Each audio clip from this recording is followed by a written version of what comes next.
Hi everyone, I'm Sreenivasan. Welcome to the social media briefing at the United Nations headquarters.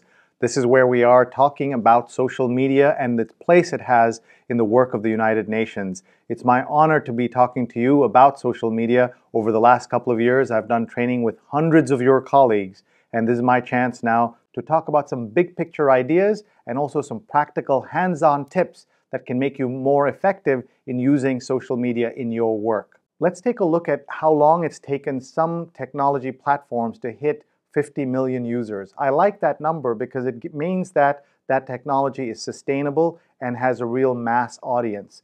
And so here we see that things like the telephone and radio took 75 years, 38 years to hit 50 million, whereas some of the much newer technology is much faster in terms of adoption, all the way down to Angry Bird Space, which took a mere 35 days to hit 50 million users. So what does this tell us? It tells us that technology is getting faster and adoption rates around the world are getting better, and that means that anyone can have a good idea and it can reach a mass audience. It also means that there are more non-American tools and platforms that suddenly have a global audience. That's important for a place like the UN, because we obviously are dealing with people on a planetary scale and not just one country or the other. Now, if you're eagle-eyed, you will have noticed that this slide was made, this graphic was made by a gentleman named Kofi Annan, and it is not the Kofi Annan who was former UN Secretary General, but another gentleman by the same name. So you can imagine he gets great restaurant reservations in any world capital. Now let's talk about what social media can do for professionals like yourselves. It can help you find new ideas, trends, and opportunities. It can help you become more tradigital. I love that word. Tradigital means that you have all the traditional skills and abilities of someone who worked as an international executive such as yourself, but now you have the added skill sets of the digital world. You understand audiences, you understand how to amplify your message, you understand social media, you can look at analytics. All of those things make you tradigital, traditional and digital.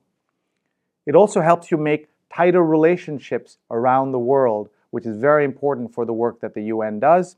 And it helps you craft, create, and enhance your brand, whether it's your personal brand or the brand of your agency or the department of the UN that you work for.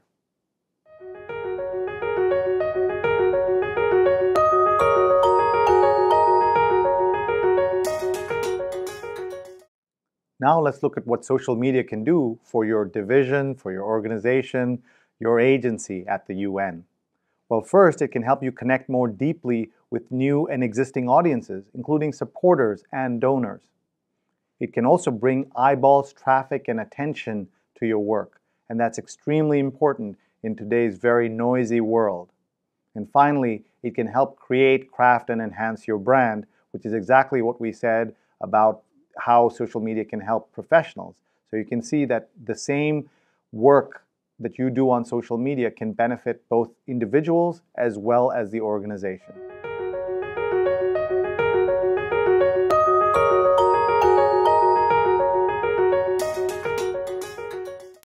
Let's get a sense of the world of social media. There are so many buzzwords out there and so many kinds of social media platforms. Let's talk about some of them. So you know there are services such as Twitter, Facebook, Instagram, LinkedIn, and Pinterest.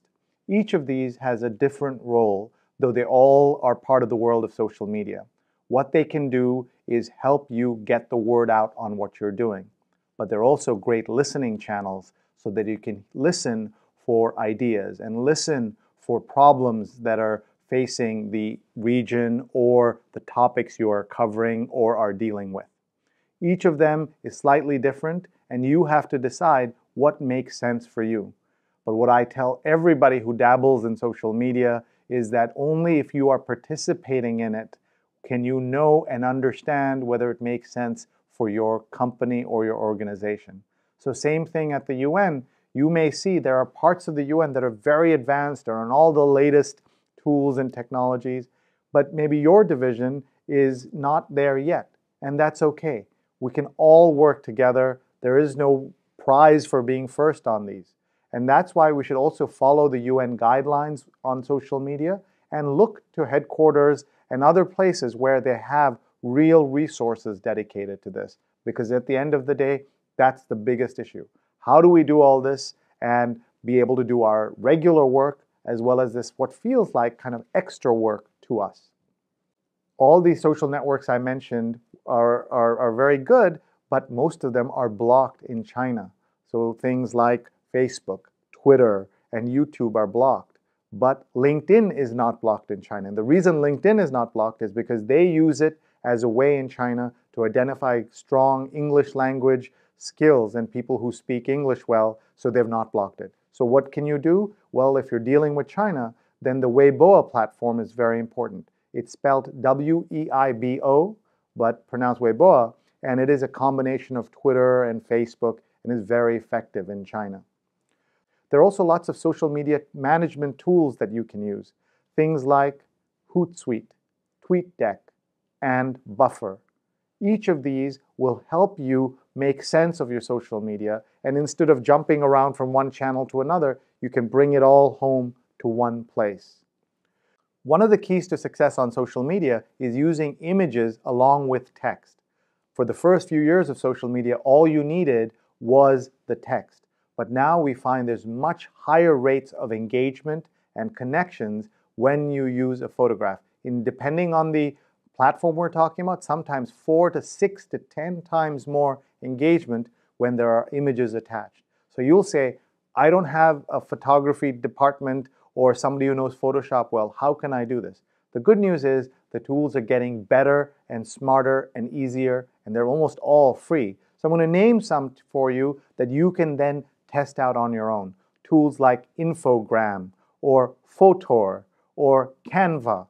They're each a good way for you to learn about social media images that you can use, and you'll find that they're simple, and as with everything else, they do need practice.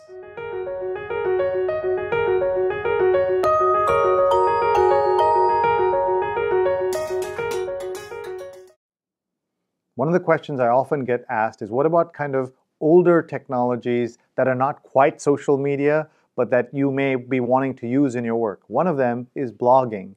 I believe that blogging is still a very effective platform for places like the UN and its agencies.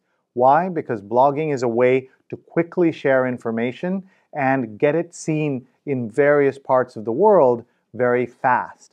And what it does, it also frees the organization to be able to share information in smaller chunks and not always have to rely on book platforms or longer term multimedia platforms. But blogging can be a simple way to get the word out on almost anything you're working on. And the UN blogging platform is very important.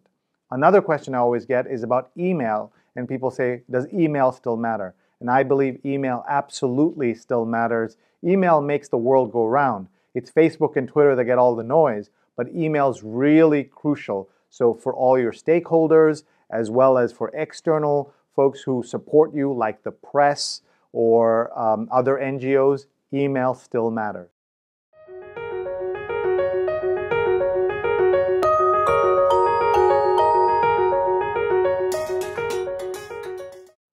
Now let's talk about the dirty secret of social media. The fact is, almost everyone will miss almost everything you do on social media until you make a mistake. The thing is that everybody thinks that, oh, just because I put something on Facebook, everyone's seen it. Or I put it on Twitter, everyone's seen it.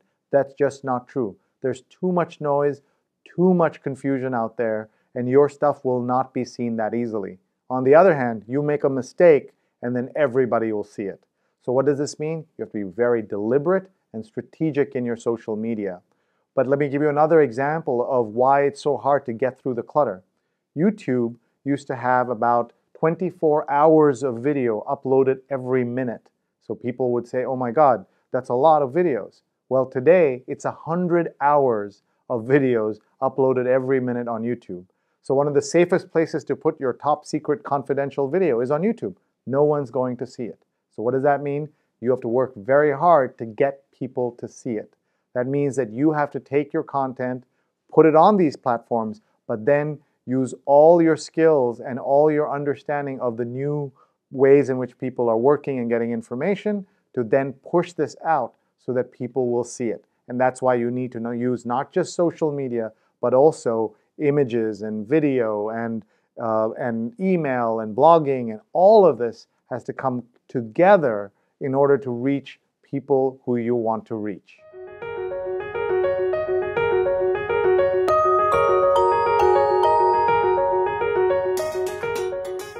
Social media keeps growing globally, and that's what makes it so exciting. And Facebook, of course, is the largest of all the networks. It now reaches 1.3 billion people who use it on a monthly basis.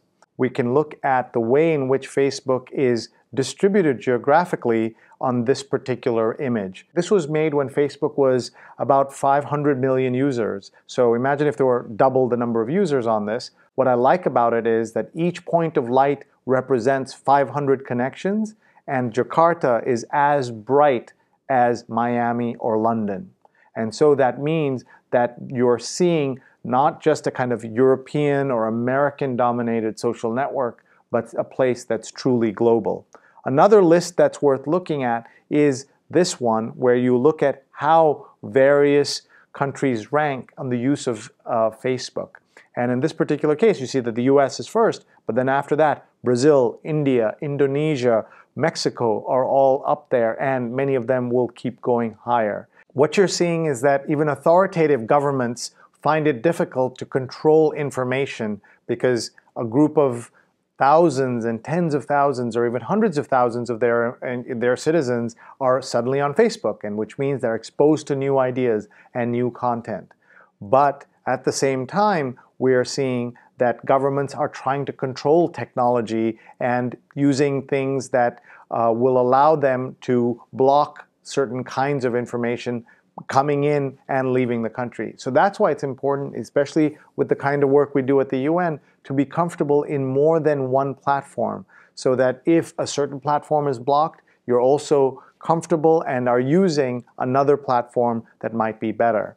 This chart from 2009 shows you a map of the world, and look how colorful it is, look how bright it is. So many different networks, 15, 20 of them that people were active on. Today, when you look at it, it's much more blue, meaning Facebook dominates everything. But in certain countries, like Russia, where vKontakte is very popular, or in China, where there are other networks, they are not dominated by Facebook. I think platforms like Twitter, as well as regional networks, are going to continue to be important. Here's an example of how a government is using social media in a positive way.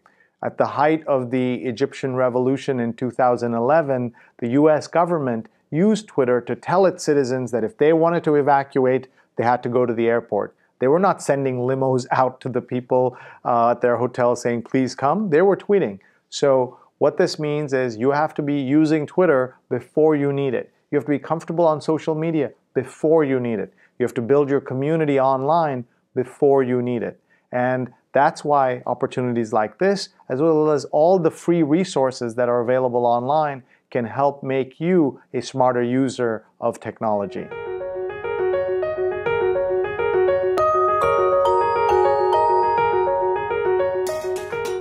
You can learn a lot about doing social media effectively from studying best practices, but if you're like my students, you like to look at people's mistakes and learn from them. So let's give you a couple of examples. During the Egyptian revolution, a lot of people jumped on the news and all the news that was going on to kind of tweet things that were inappropriate. Here's Kenneth Cole, the big designer, the famous designer, posting something about Cairo and the chaos in Cairo as if it is something to do with shoes. And I tell people, yes, your topic should be timely, what you post should have an impact, but please use common sense.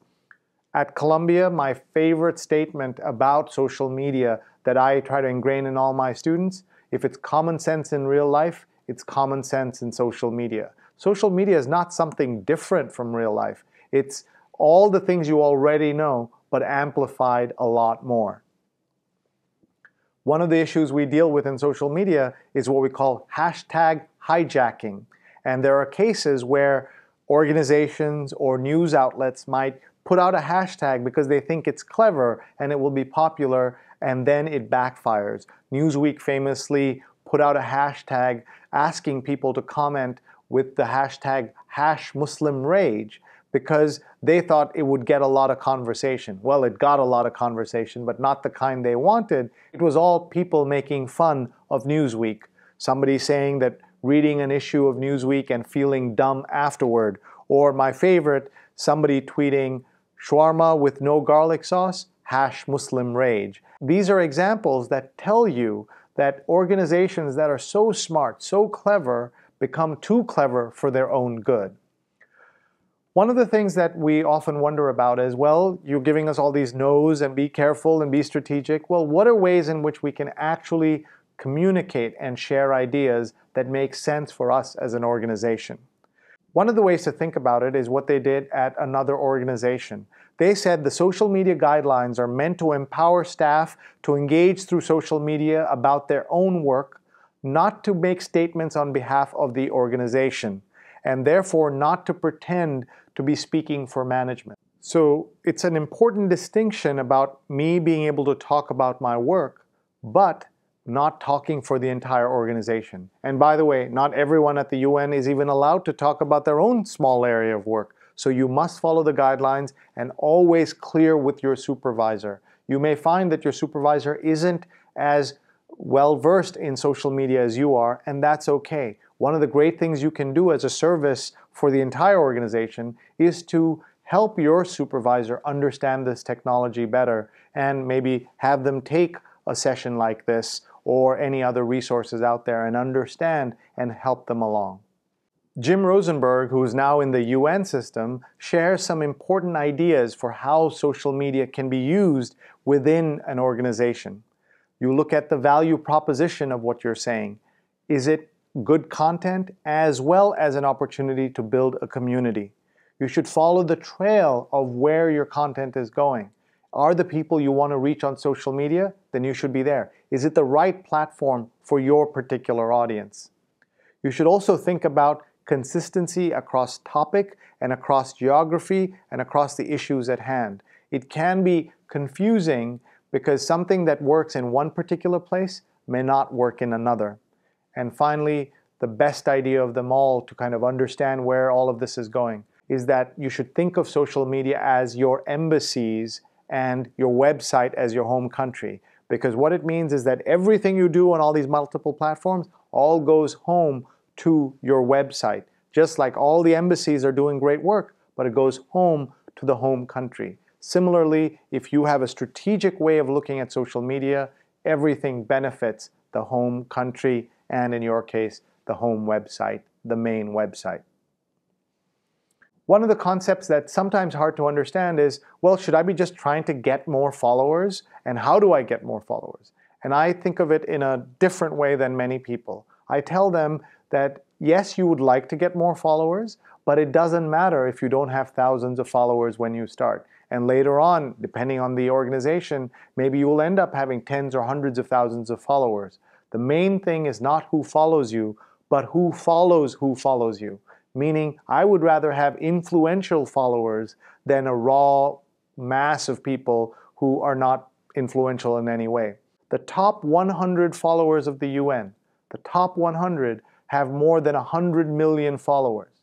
That means the UN could easily lose tens of thousands of followers, hundreds of thousands of followers. It doesn't matter because that core 100 people are listening and can influence other people based on what the UN tells them. So this concept of influencing the influencers is where I would go.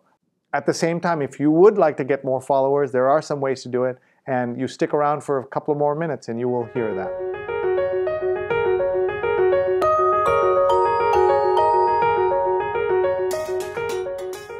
One of the best ways to understand social media is to study it carefully, and I've been so impressed with the way the entire UN system is using social. You see these official accounts of the big agencies and smaller divisions are very active and are giving out useful content that people will want to follow. And now we're seeing very senior officials using it on an individual basis to enhance their work. Here's an example from the Secretary General's spokesperson and at UN spokesperson account. And what you're seeing here is an example of what works well in social. Images, immediacy, and information that people will like. So instead of having the standard picture of the UN Secretary General as well as the Secretary of State standing next to each other or shaking hands, you got their two planes talking to each other. And there's a nice clever pun about shuttle diplomacy. What we want to do is give out content that will surprise and engage people. And if you're able to do that, you will always be able to reach people who might otherwise tune out the UN message with all the other things going on. And we want them to tune in and not tune us out. Another example comes to us from UNICEF MENA, looking at the work of the UN humanitarian chief visiting a camp on the ground. And this is one of the best things social media can do, is highlight the work of the UN as not just something that takes place on 42nd Street in Manhattan, but is on the ground helping people every day. And one of the ways they do it is by showing the humanitarian chief on the ground talking to these little girls and giving them hope and inspiration. And those are the kinds of things that work very well in social. There's so much noise, we want people to be able to focus on the work. And personalizing this with a senior official, but as well as with the subjects who are being helped, makes a big difference. Now let me talk about just a funny and unusual technology problem or technical problem with Twitter. What happens is that if you start a tweet with the name of somebody, then it will really be seen only by the people who follow that person as well as you, meaning a very small subset of your audience will see that particular tweet. So it's always better to start a tweet with another word, or sometimes you'll see dot and the name of a person. So what I mean, to be much clearer, if you said, after watching me for half an hour, you sent a tweet saying, @Sree was a boring speaker, I would be upset, but not that upset. Why? Because almost nobody would have seen that tweet, because you didn't start with dot @Sree was a boring speaker. Now, if you put dot @Sree was a boring speaker, then many more people would see it, and I'd have to be more upset.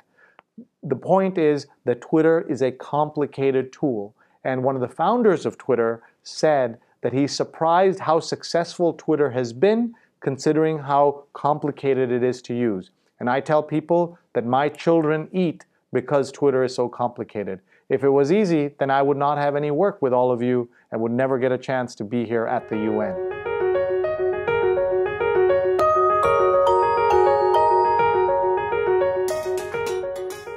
One of the tougher things about being a public organization like the UN that reaches millions of people is that there will be people who are not happy with what you do. Anything good you do, there's always someone unhappy. So that means you might get criticized, either personally or your institution. And the question comes, when should you respond and how should you respond? I tell people this is not your job to make that decision. You should work within the UN guidelines as well as your immediate guidelines for your office, wherever you are in the world, as well as your supervisor's direction on this particular issue. If there are opportunities where you think you could be responding, remember that you could be in fact escalating the problem. Just because someone says something critical does not mean you need to respond. Think about other ways in which you can deal with it, including providing factual information back so that others see the context of it. And that means that if you post something officially and someone comes in and criticizes it, try to correct the facts and not worry about the tone and the anger therein. Because people will notice that whoever is the more angry person is the one to ignore. And the more calm, collected person who they feel is sharing fair, accurate information, that's the one they will follow. It can be very tempting to respond, as I said, but also you may want to moderate everything and control everything. And that's very, very hard to do. Think about the aspect of if you're going to start moderating the comments or start deleting, then you'll have to do that for a very long time. The trolls out there, the people who are so irritating and waste your time, what they want is your attention. If they see that you're moderating things or deleting things, then that will just energize them. I'm not saying back away or run away. I'm saying don't overreact. What you can do with your social media is to have it spread in all these networks. But we had said before, you must think about ways to bring it back home to your website and to share information in a more strategic manner. And here's an example from Rio Plus 20, where the SG's office sends out and collects questions from all kinds of platforms, but answers them in one place on YouTube. And the SG himself is not on social media. I think that's fine. He should be concentrating on going around the world and helping people and talking to people and reaching people, but he's got an entire system that can help amplify his message. He does not need social media to be done on a personal basis for him. That might change, and future leaders may think about it in different ways, but for now, this is a good strategy.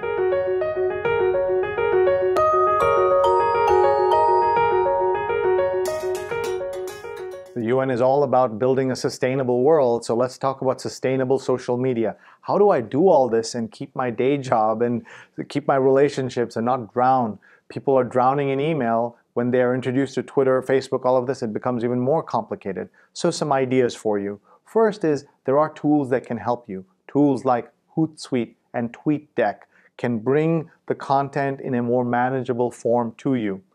Nutshell Mail is a tool I really like. Every day you get one email with all your social media mentions, all your new followers, and even your unfollowers. Don't look at your unfollowers, you'll just get mad. Doesn't matter. Look at all your new followers. Celebrate the followers and don't worry about the unfollowers. But Nutshell Mail is a great way when you're traveling, you're on the road, you don't have time to check in all the time, you get that in one message.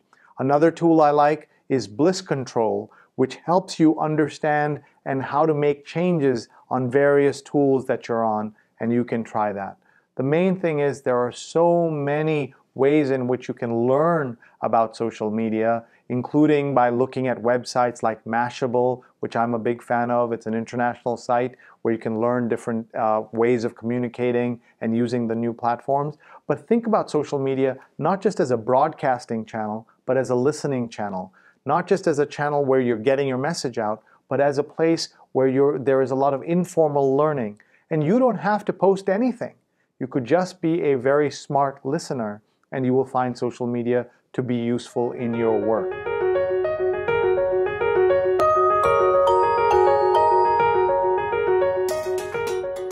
In conclusion, we'd like to show you what I call my social media success formula.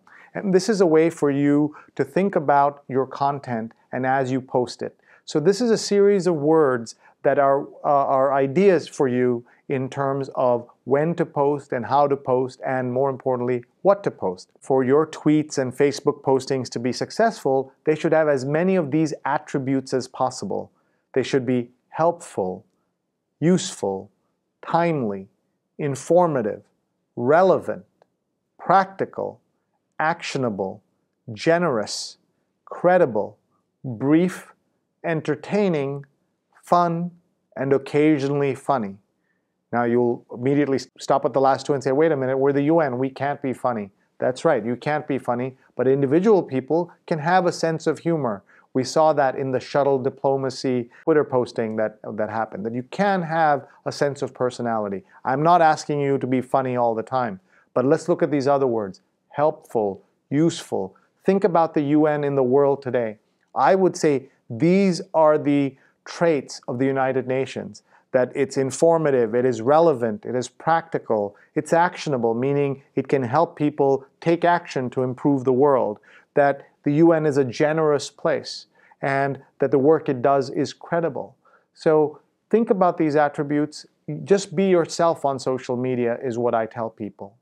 And finally, as you're looking at all of this, please don't forget that as an international civil servant, everything you do is examined closely by people you may not want examining you. So what you want to do is to be strong and confident on social media, but know that it reflects not just on you, but on the entire UN organization. Used in a smart way, social media can enhance everything you're doing.